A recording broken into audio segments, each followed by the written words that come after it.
Hey guys, it's Nate. So, one thing I've noticed is that 3D touch isn't exactly dead like most people say it is. It's just kind of like gone-ish. Um, well, this is my iPhone 6 Plus on iOS 12. It's not a 6S, so it doesn't have the feature, unfortunately. See? Which is just sad. But, yeah. The things you actually can do with 3D Touch originally is app shortcuts. So if you press hard on the screen, you'd get app shortcuts. Like for Instagram, you get to jump straight to your chats. TikTok, you could start shooting or whatever. And, yeah, and you'd also have a feature on the keyboard where you press hard on the keyboard and it goes into like a trackpad kind of mode. And then you'd have, if you press hard on the edge of the screen and swipe over, you could go into the app switcher, which is this. Like you could go into your most recent app, which in this case would be Discord. It would just pop into Discord. Or if you do it about halfway or so, because up about like here's where it actually will pop into the app. But if you do it about halfway-ish, it'll just bring you into the app switcher. Another feature is peek and pop. You could get a preview of like literally pretty much everything. Photos and profiles and Instagram, emails, your photos. You could press firmly to get a preview of it, press hard to pop into it, or just let go and that preview goes away. And this feature actually is still kind of in Instagram.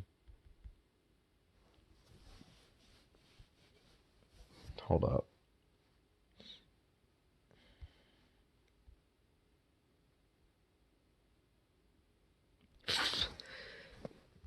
Like you could press firmly on the profile, swipe up for options. Some things would have to be swipe left and right for options. Instagram doesn't have that. And then you could let go, swipe down to get rid of it. Or if you just did this, let go.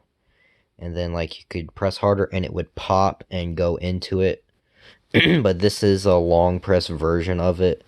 You see, no matter how hard I press, it doesn't really do anything. But yeah.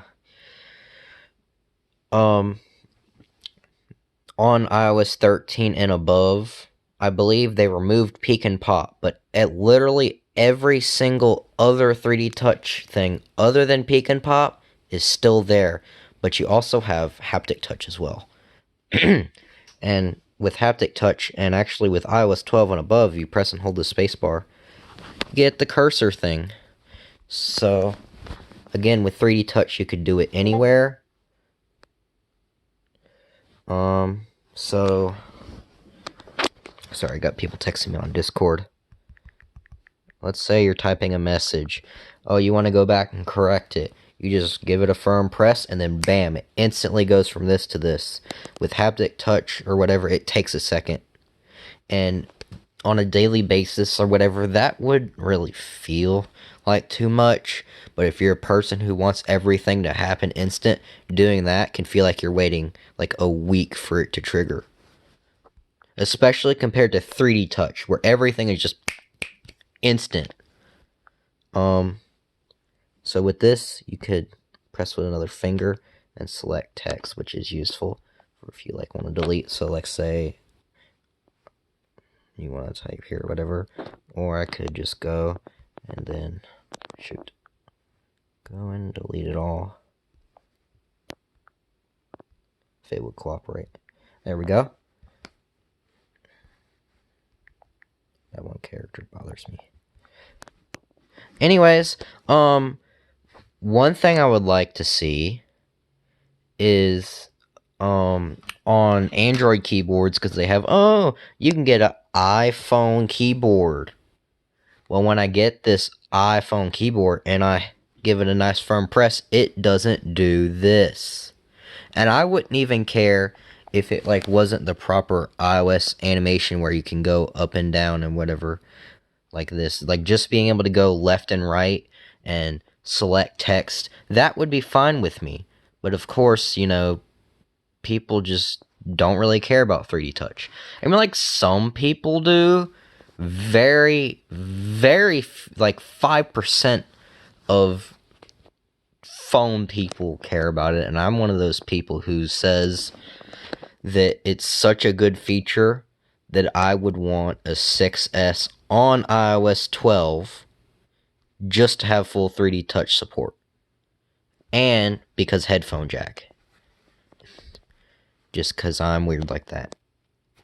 But yeah, a keyboard where firm press could work like it does on an iPhone does. That would be really nice on Android. To have a keyboard that does that, or have Gboard do that, actually. But Gboard and Microsoft SwiftKey, they cut support for it. At least so I've heard. But yeah. What else was I gonna say? I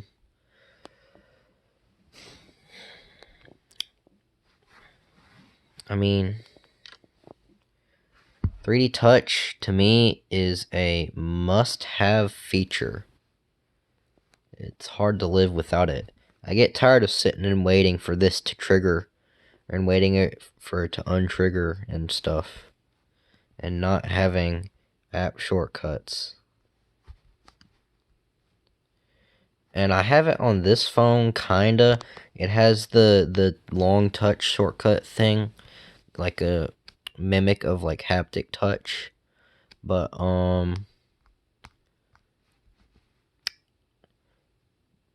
and for Android, that's fine. But you even have apps that support like pressure. Like there's a drawing app. If I remember to, I'll link it in the description. There's a drawing app where the harder you press on your screen, the darker the lines are, and it's the exact same. That's exactly how 3D Touch drawing works.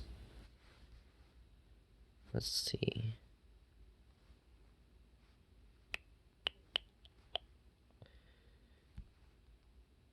Loop.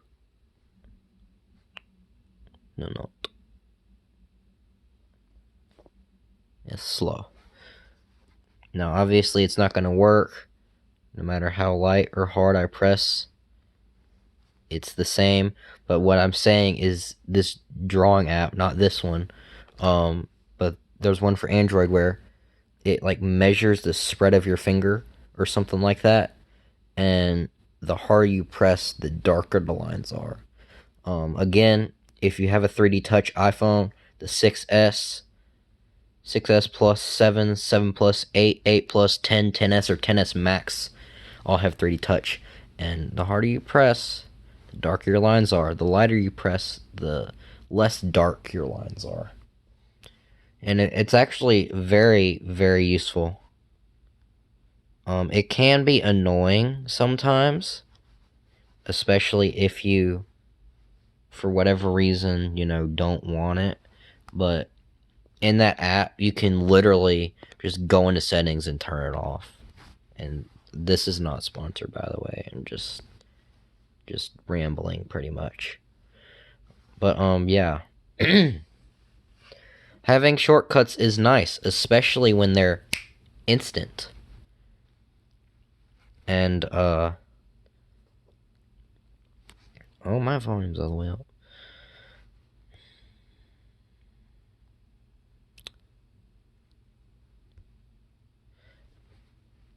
Like, again, with haptic touch, you could do this. And it's literally, even though I don't have haptic touch because I'm on iOS 12, you have like a mimic of it. You have some of the haptic touch features. But as you can see, one Mississippi, it takes 1 second. And I don't really notice it a lot of times, but especially when I'm paying attention to it, I definitely noticed how, like, I definitely noticed how long that takes to, do that. Excuse me. And, I mean, what can I say except for it's annoyingly slow a lot of times.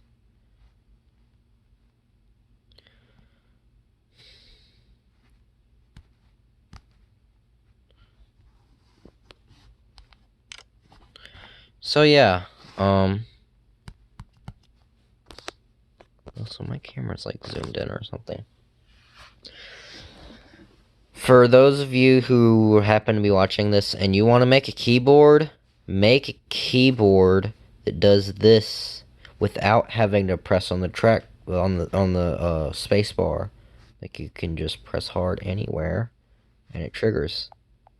Speaking of 3D Touch on the iPhone,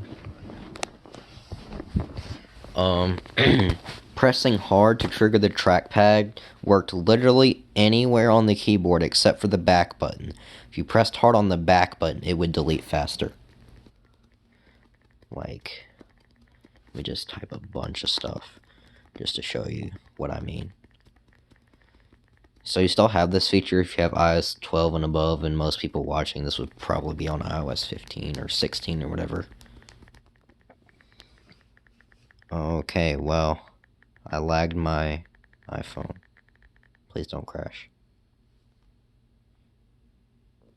So, like, you have the normal delete thing. I did not mean to.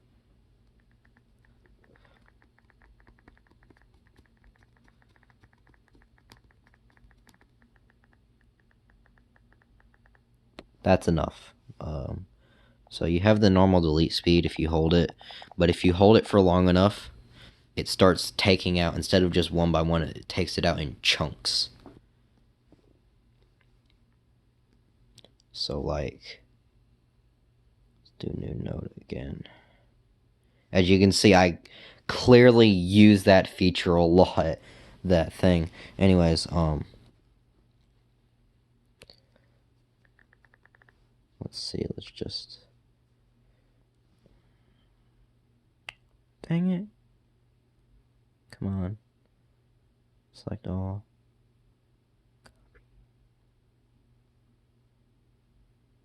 No.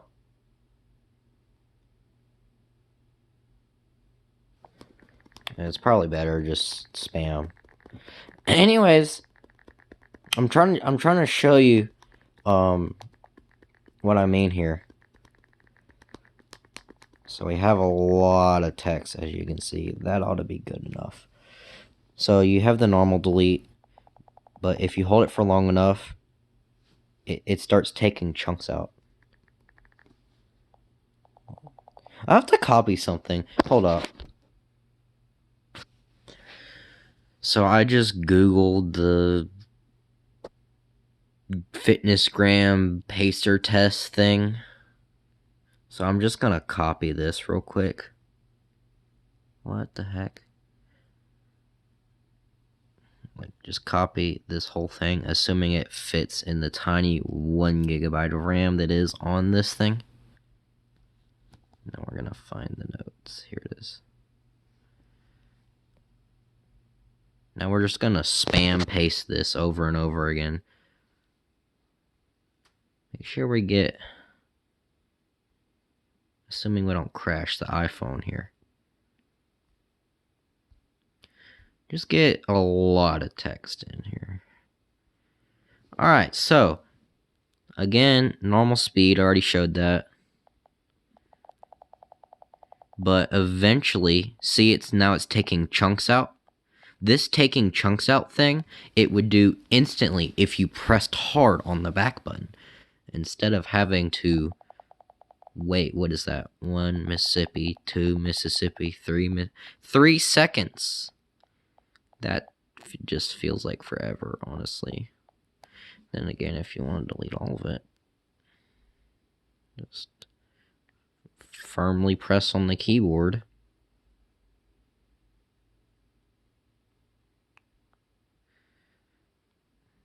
And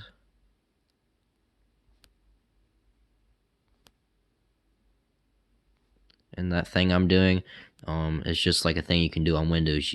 You move your finger slowly and then you fling it forward. And then boom, now it's gone.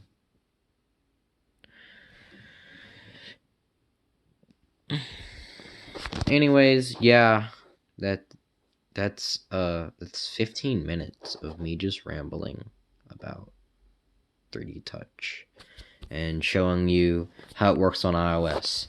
So, I mean, oh, that's right. Text selection. When you press hard to trigger it, you could let up. Like, for example, just to show, because it doesn't really matter if the screen's on for this, so it doesn't actually work. You would press. Well, it kind of does because it just does. You would press firmly. Listen to me, child. Thank you.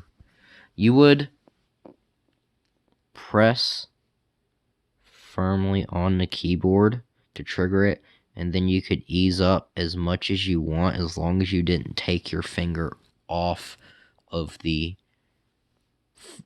screen. Like, you'd press firmly to trigger it, then ease up.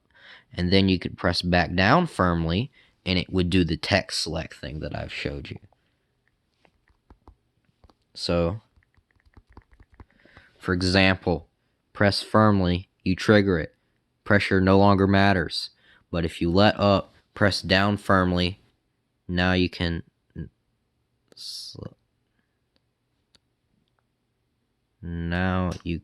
select text. It doesn't work exactly like the haptic touch thing works. It's different and it's weird. Like, you could select an individual word by like pressing hard, letting up, going over that word, pressing hard to like you could go hard and then let up and then go to that word and then boom and select just that word. Or it's strange. I'm not the most experienced person because I've never owned a 3D Touch enabled device. And this is my first, like, real iPhone that actually does stuff. Unlike my 3GS, which was my first phone, which I got, oh, it's dead, in, what was it, last year, 2021?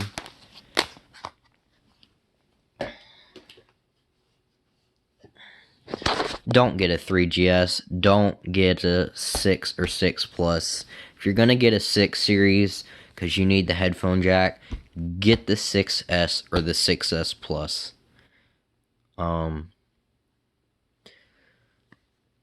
Because, trust me, this thing is painfully slow. And yes, I know I'm getting off topic. Like, for example, let's load apple.com. Not sponsored.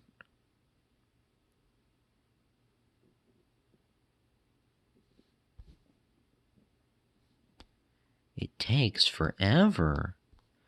And this is one of my most used devices.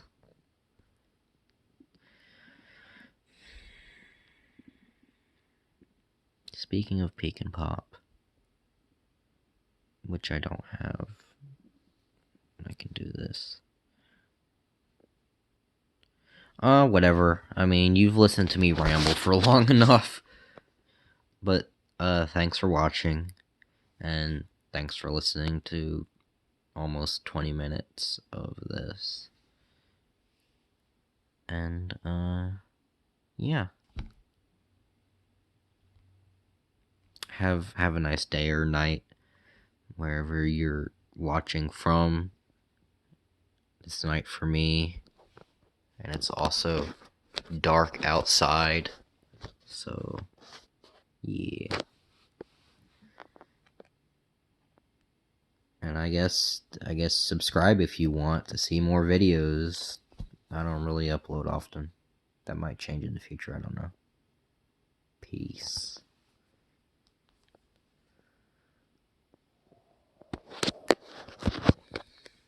Pixels.